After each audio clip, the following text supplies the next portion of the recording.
چارسدہ میں سیلاب سے متاثرہ لوگوں کو جہاں دوبارہ آباد ہونے کی فکر ہے، وہاں گورنمنٹ گرلز پرائمری اسکول بابڑہ کے اساتذہ اس بات پر بھی پریشان ہیں کہ ان کی اسکول کی طالبات کا تعلیمی مستقبل کیا ہوگا۔ مذکورہ اسکول سرکاری عمارت نہ ہونے کی وجہ سے کرائے کے مکان میں آباد تھی، جہاں سیلاب سے متاثر ہونے کے بعد دوسری کرائے کے مکان میں منتقل ہو گئی۔ اسکول پرنسپل میڈم نزاکت شاہین کے مطابق ان کو پیرنٹ ٹیچر ایسوسی ایشن کی جانب سے سالانہ 10,000 روپے فنڈ کے علاوہ کوئی سرکاری امداد نہیں مل رہی، جس سے وہ اسکول کی فرنیچر کی مرمت سمیت دوسرے مسائل حل کر سکیں، جبکہ اسکول کی صفائی بھی بچیوں کو پڑھائی کے اوقات میں خود کرنا پڑتی ہے۔ مس آسما گل نے اے نیوز کو بتایا کہ سیلاب کے بعد اسکول میں 12 عدد استانیوں کے لیے 6 ٹوٹی ہوئی کرسیاں رہ گئی ہے، جبکہ اسکول طالبات سردی کے آخر تک ٹھنڈے فرش پر بیٹھ کر پڑھنے پر مجبور ہو گئے تھے۔ متاثرہ اسکول کے طالبات نے کہا کہ سیلاب ان کی کاپی اور کتابیاں بہا کر لے گئی ہے، جس کی وجہ سے کئی بچیاں کتاب میں پڑھنے پر مجبور ہیں۔ 200 کے قریب بچیوں کے لیے 2 باتھ روم اور پینے کے لیے صاف پانی کی مناسب سہولت نہ ہونے کی وجہ سے طالبات کو پڑھائی میں سخت مشکلات درپیش ہیں۔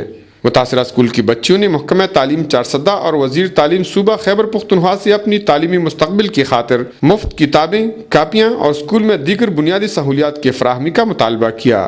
کفایت اللہ، اے نیوز، چارسدہ۔